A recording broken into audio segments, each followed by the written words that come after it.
जैसे आप बोलते हैं कि सीता जी के चरित्र से हमें सीखना चाहिए, तो हमारे आसपास जो लड़कियां रहती हैं वो ये प्रश्न करती हैं कि फिर राधा जी के चरित्र से क्या सीखें। राधा जी कौन है? वही हम उन्हें समझाते हैं कि राधा जी भगवान हैं और आप उनसे क्यों अपनी तुलना कर रहे हैं। नहीं नहीं नहीं, तुलना नहीं करो, पहले तो उनसे पूछो राधा ही कौन है, वही बता दो। पहले वो बताएं तो सही राधा है कौन।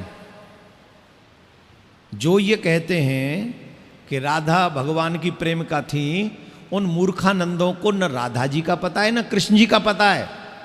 दे आर टोटली 100% वाले फूल। हु? फूल। यस, वो फूल है। अब मैं आपकी शंका का निवारण कर देता हूं। ये बात आपको सुनना है और उन दुष्टों को जवाब दोगे तो मानेंगे तो नहीं वो, क्योंकि वो उस कैटेगरी वाले नहीं है।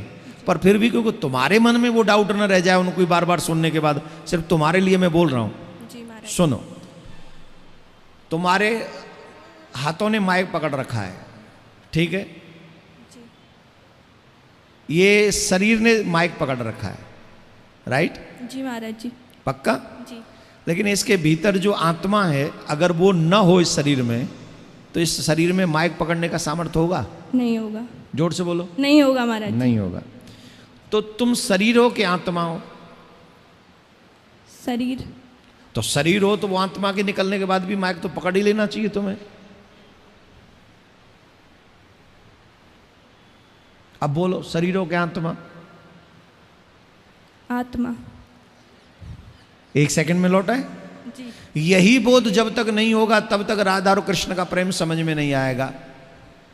शरीर से भी हम प्रेम करते हैं, क्योंकि ये शरीर भी भगवान को पाने का एक मार्ग है, साधन है। जैसे गाड़ी में बैठना है तो गाड़ी चाहिए, कहीं जाना है तो गाड़ी चाहिए, पर उसे चलाने वाला भी चाहिए। तो तुम चलाने वाले हो, तुम गाड़ी नहीं हो। गाड़ी तो बदलती रहेंगी, चलाने वाला नहीं बदलेगा, राइट? तो तुम, भगवान की आत्मा का नाम है राधा। क्या नाम है? राधा। किसका नाम है? भगवान की आत्मा। भगवान श्री कृष्ण की आत्मा का नाम है राधा। और हर मनुष्य अपनी आत्मा से सबसे ज्यादा प्रेम करता है। फॉर योर कंफर्मेशन, अगर कहा जाए कि तुम्हें बचाने के लिए तुम्हारे हाथ काटने पड़ेंगे, शरीर से तुम बहुत प्रेम करते हो, तुमसे कहा जाए खरबूजा काटे कि तुम्हारा हाथ, तुम क्या कहोगे? खरबूजा। और तुमसे कहा जाए कि तुम्हारे को बचाने के लिए तुम्हारा हाथ काटना पड़ेगा, फिर क्या कहोगे? कटवा लेंगे। हाथ कटवा लेंगे। पहले खरबूजे के नाम पे तो नहीं कटवाया, आत्मा के नाम पे कटवाया। आत्मा के नाम पे क्यों कटवाया? क्योंकि शरीर से ज्यादा हम आत्मा से प्रेम करते हैं, राइट? जी। लेकिन तुमसे कहा जाए कि तुम अपनी आत्मा से विवाह कर लो, करो? कर पाओगी? नहीं। तो विवाह करने के लिए कौन चाहिए? कोई थर्ड पर्सन चाहिए? जी। तो भगवान श्री कृष्ण अंग हैं, सर्वेश्वरी राधा रानी उनकी आत्मा है, और आत्मा से प्रेम किया जा सकता है, विवाह नहीं किया जा सकता। फॉर योर कंफर्मेशन, उन नालायकों को कहो कि संसार को प्रेम कैसे करना चाहिए, इसलिए आत्मा स्त्री रूप लेकर आई भगवान की। और वो प्रेम इतना निश्चल था, 11 वर्ष की आयु में क्या प्रेम होगा बताना जरा। मैं द्वापर युग की बात कर रहा हूं। भगवान श्री कृष्ण 11 वर्ष के हुए तो ब्रज छोड़ के चले गए थे, आज बताएंगे हम। 11 वर्ष के थे तो ब्रज छोड़ के चले गए। क्या 11 वर्ष का बच्चा स्त्री पुरुष समझ सकता है?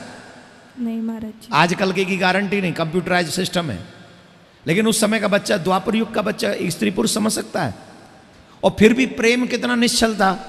प्रेम किया 100 साल तक सर्वेश्वरी राधा रानी श्री कृष्ण के विरह में रोती रही। ये आत्मा रोती है किसके लिए? इस शरीर के लिए। अरे शरीर, तू कितना इधर उधर भटक रहा है, लेकिन अपना कल्याण करने के बारे में नहीं सोच रहा है। तो ये सर्वेश्वरी राधा रानी संसार को बताने आई थी कि प्रेम किसको कहते हैं। इसलिए सीता बनो और अपने आप से प्रेम करने के लिए राधा बनो। अपने आप से प्रेम करने का नाम ही है राधा, और यही है कृष्ण प्रेम। और इसको मानेंगे कैसे? इसका एक श्लोक याद करो। राधाम कृष्ण स्वरूपाम वै कृष्णम राधा स्वरूपिणम कलात्मानम निकुंजस्तम गुरु रूपम सदा भजे।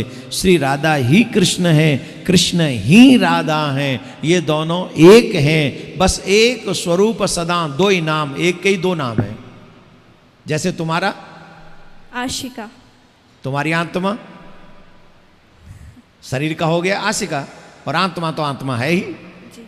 आत्मा तु राधिका तस्य, प्रमाण है ये। कृष्ण की आत्मा का नाम ही है राधा।